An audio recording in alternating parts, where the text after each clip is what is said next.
জুলাই আগস্টের গণহত্যা মামলায় সাবেক সেনা কর্মকর্তা জিয়াউল আহসান ও আইজিপি সহ ৮ পুলিশ কর্মকর্তার বিরুদ্ধে ২ মাসের মধ্যে তদন্ত প্রতিবেদন দাখিলের নির্দেশ দিয়েছে আন্তর্জাতিক অপরাধ ট্রাইব্যুনাল। এর আগে জুলাই গণঅভ্যুত্থানে গণহত্যা ও মানবতা বিরোধী অপরাধের মামলায় সাবেক আইজিপি চৌধুরী আবদুল্লাহ আল মামুন, সাবেক সেনা কর্মকর্তা জিয়াউল আহসান সহ ৮ পুলিশ কর্মকর্তাকে আন্তর্জাতিক অপরাধ ট্রাইব্যুনালে হাজির করা হয়। সকাল 10টায় তাদের প্রিজন ভ্যানে করে ট্রাইব্যুনালে হাজির করা হয়। তারা হলেন সাবেক পুলিশ প্রধান চৌধুরী আবদুল্লাহ আল মামুন, এনটিএমসির সাবেক মহাপরিচালক মেজর জেনারেল অবসরপ্রাপ্ত জিয়াউল আহসান, ঢাকা জেলার সাবেক পুলিশ সুপার মোহাম্মদ আবদুল্লাহ আল কাফি, মিরপুর ডিএমপির সাবেক ডিসি মোহাম্মদ জসিম উদ্দিন মোল্লা, ঢাকার সাবেক অতিরিক্ত পুলিশ সুপার শহীদুল ইসলাম, যাত্রাবাড়ী থানার সাবেক ওসি আবুল হাসান, গুলশান থানার সাবেক ওসি মাজারুল হক, ঢাকা উত্তর ডিসির সাবেক পরিদর্শক আরাফাত হোসেন, এছাড়া সাবেক পুলিশ সুপার মহিউদ্দিন ফারুকি ও বরিশাল রেঞ্জের সাবেক অতিরিক্ত পুলিশ সুপার আপেল উদ্দিন।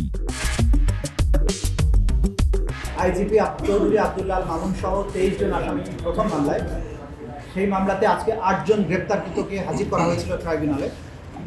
এই মামলাতে আমরা দুটো আবেদন দিয়েছিলাম। একটা হচ্ছে চৌধুরী আবদুল্লাহ আল মামুন, ফরমার আইজিপি, তাকে আমরা জিজ্ঞাসাবাদ করতে চাই, যেহেতু তার নেতৃত্বে তিনি পুলিশের প্রধান ছিলেন, তার নেতৃত্বে সেই জুলাই আগস্টের সমস্ত হত্যাকাণ্ড, মানবতা বিরোধী অপরাধ সংঘটিত হয়েছিল, এপিসি ব্যবহার করা হয়েছিল, হেলিকপ্টার ব্যবহার করা হয়েছিল, মারণাস্ত্র ব্যবহার করা হয়েছিল।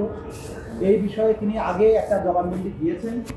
সেই জবানবন্দির সূত্র ধরে আরও অনেক তথ্য, যেগুলোর ব্যাখ্যা তার কাছ থেকে আমাদের দরকার। হেলিকপ্টার অপারেশন কার নির্দেশে হয়েছিল, কারা কারা যাত্রী ছিল, কতগুলো ফ্লাইট পরিচালনা করা হয়েছিল, কী ধরনের অস্ত্র পরিবহন করা হয়েছিল, পুলিশের প্রধান হিসাবে তার এটা জানা কথা। সেই বিষয়ে আমরা তাকে জিজ্ঞাসাবাদ করার জন্য একদিনের সময় চেয়েছি। আগামী 23শে ফেব্রুয়ারি তাকে জিজ্ঞাসাবাদের জন্য অনুমতি দিয়েছেন একদিনের। আর ওই একই মামলায় 2 মাসের সময় দিয়েছেন। 28শে এপ্রিল দ্বিতীয় মামলা ছিল র্যাবের একজন সাবেক company commander, additional SP Mohiuddin Faruki.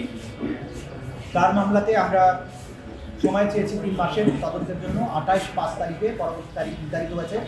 তার বিরুদ্ধে অভিযোগ হচ্ছে তিনি অসংখ্য মানুষকে গুম করার সাথে জড়িত এবং গুমের শিকার ভিকটিমদেরকে তার অফিসে এবং বিভিন্ন আয়না করে নির্যাতন সেরে অমানবিক নিষ্ঠুরতম পন্থায় নির্যাতন করতেন এবং নির্যাতন করার ব্যাপারে তিনি একজন মাস্টার মাইন্ড, একটা স্পেশাল কোয়ালিটি আছে।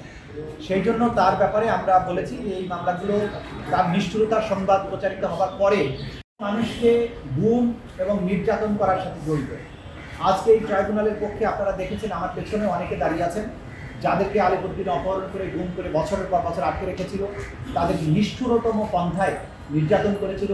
ইলেকট্রিক শক দেয়া, চোখ বেঁধে রাখা, উল্টো করে ঝুলিয়ে পিটানো, বিদ্যুতায়িত করা এবং সবচাইতে মারাত্মক যেটা করেছিলেন যে একজন আসামিকে গুম করে রাখার সময়ে তার স্ত্রীকে, তার বিশ্ববিদ্যালয়ে পড়ুয়া স্ত্রীকে, তার স্বামীকে হত্যার ভয় দেখিয়ে তাকে বাধ্য করে একাধিকবার রমজান মাসে রোজা ভাঙিয়ে তাকে ধর্ষণ করা হয়েছে। এই তথ্য প্রমাণাদি আমাদের কাছে এসেছে।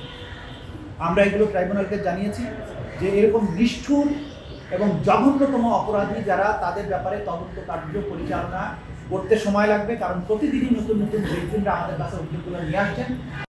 জাতির সামনে উন্মোচিত হয়েছে প্রধান উপদেষ্টার ভিজিটের পরে, তখন এই ভিকটিমেরা সাহসী হচ্ছেন এবং তারা এক এক করে আমাদের ট্রাইব্যুনালে অভিযোগগুলো নিয়ে আসছেন।